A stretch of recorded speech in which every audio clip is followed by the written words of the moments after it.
O IPI, então, pessoal, é o Imposto sobre Produtos Industrializados. Previsão dele, o artigo 153 da Constituição, tá aqui, né, ó. Se é no 153, competência da União Federal. Então, IPI é um imposto federal. O IPI também é regulamentado pelo Código Tributário Nacional. Então, a lei complementar que regulamenta o IPI é o Código Tributário Nacional. A principal lei do IPI é essa lei 4.520. E aí nós temos o decreto 7.212, que é o regulamento do IPI, né? O IPI ele não tem só um decreto regulamentador. Normalmente, cada imposto tem um decreto regulamentador. Só que o IPI ele tem dois. Ele tem o decreto 7.212, que é o regulamento mesmo, que traz a regulamentação, né, da legislação do IPI, e tem o decreto 8.950, que é chamado de TIP, ou tabela do IPI. Essa TIP, pessoal, ela traz todas as alíquotas do IPI. O IPI é um daqueles impostos que são exceções ao princípio da legalidade. O que significa isso? As alíquotas do IPI podem ser alteradas por ato do Poder Executivo. A lei só vai estabelecer a alíquota máxima e a alíquota mínima. Então, é o Poder Executivo que estabelece essas alíquotas na prática. Com isso, então, é possível que haja um decreto regulamentando alíquotas, né? Até 2016, era o decreto 7.660. Foi revogado. Se eventualmente vocês estiverem lidando aí com alguma questão na prática, no escritório, em eventual estágio que vocês façam, se for antes de 2016, aí vocês olhem lá no decreto 7.660, que é ele que regulamentava as alíquotas.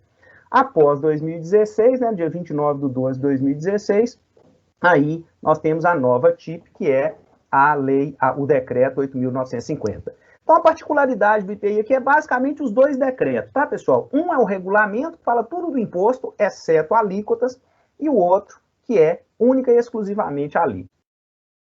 Características: imposto extrafiscal, extrafiscalidade. Para a gente entender o que é extrafiscalidade ou função extrafiscal do tributo, a primeira coisa que a gente tem que entender é o que é a função fiscal do tributo, né? Todo tributo tem função fiscal, e a função fiscal do tributo é a arrecadação. A principal forma de arrecadação do poder público são os tributos, não é isso? Então, todo tributo tem função fiscal. O que é a função fiscal? Arrecadar, conseguir valores para o cofre público, conseguir receitas. Alguns tributos têm outras funções tão importantes quanto a arrecadação. A essas outras funções, a doutrina dá o nome de função extrafiscal ou extrafiscalidade. E o IPI é um imposto que tem uma função extrafiscal muito clara.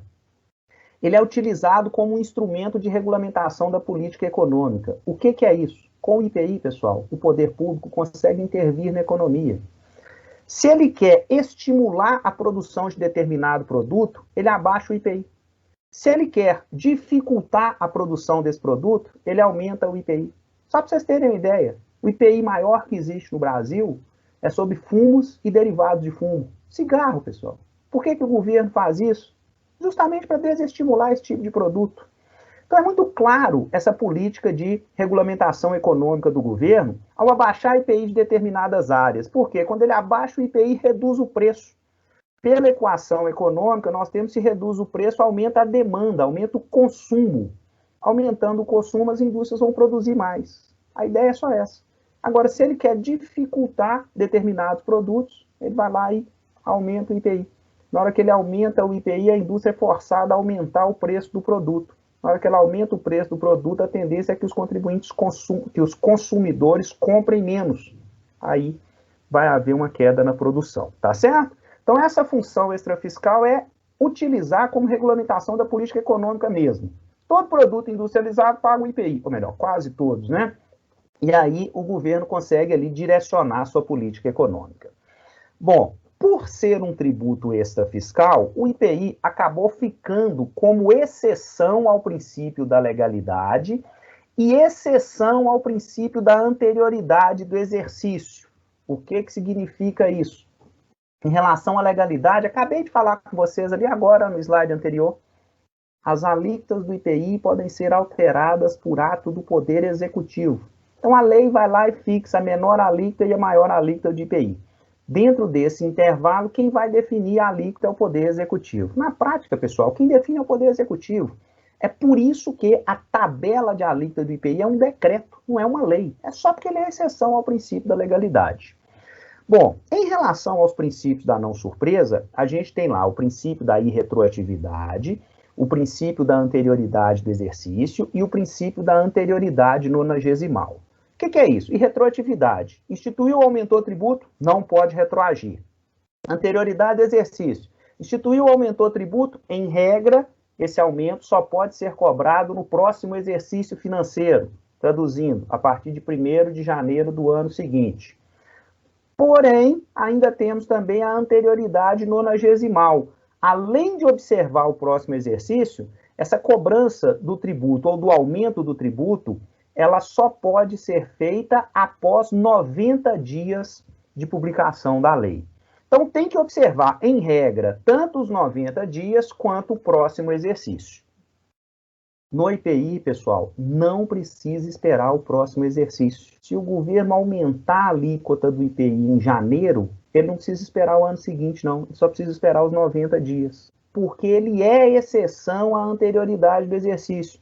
Por isso que eu coloquei essa observação para vocês aí, ó. A anterioridade do exercício não é aplicada ao IPI.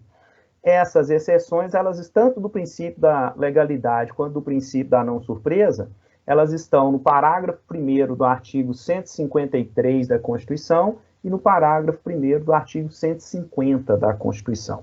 Então, as exceções à não surpresa, artigo 153, parágrafo 1º da Constituição. Exceções ao princípio da legalidade, artigo 150, parágrafo 1º da Constituição. Tá certo? Então, ó, IPI pode ser aumentado por decreto e só precisa aguardar os 90 dias. Ah, professor, mas e se for redução de alíquota? Para reduzir, pessoal, não precisa esperar nem princípio da anterioridade do exercício, nem anterioridade nonagesimal. Aí é para qualquer tributo, né?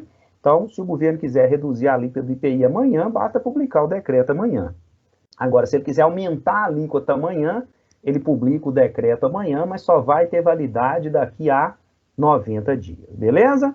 Resumindo, então, as alíquotas do IPI são exceção ao princípio da legalidade em relação ao aumento e diminuição, e o IPI também é exceção ao princípio da anterioridade do exercício. Isso quer dizer que um aumento do IPI tem que esperar 90 dias, mas não tem que esperar o próximo ano, tá ok? Estou nem falando de instituição, porque o IPI já foi instituído. Mas se fosse a instituição do IPI também, só teria que esperar os 90 dias. Não precisa esperar o próximo exercício. Além disso, nós vamos ver aí no IPI que ele tem uma característica também muito marcante nele, que é a seletividade. O que é essa seletividade? Quanto mais essencial for o produto, menor deve ser a alíquota do IPI.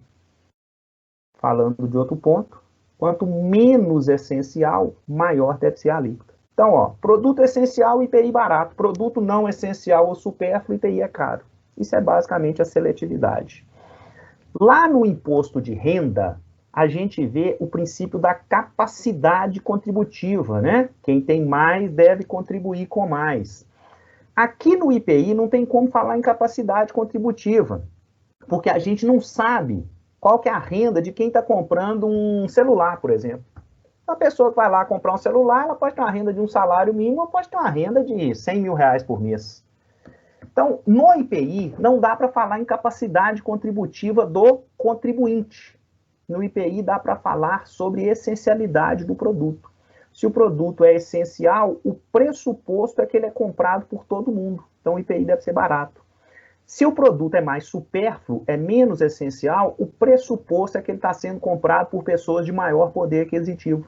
Se ele está sendo comprado por pessoas de maior poder aquisitivo, então o que nós temos aí é que a tributação pode ser maior, tá? Então, ó, seletividade não diz respeito à renda, diz respeito ao produto. Se o produto é essencial, o IPI deve ser barato. Se o produto é supérfluo, o IPI deve ser mais alto. Bom, das repartições de receitas.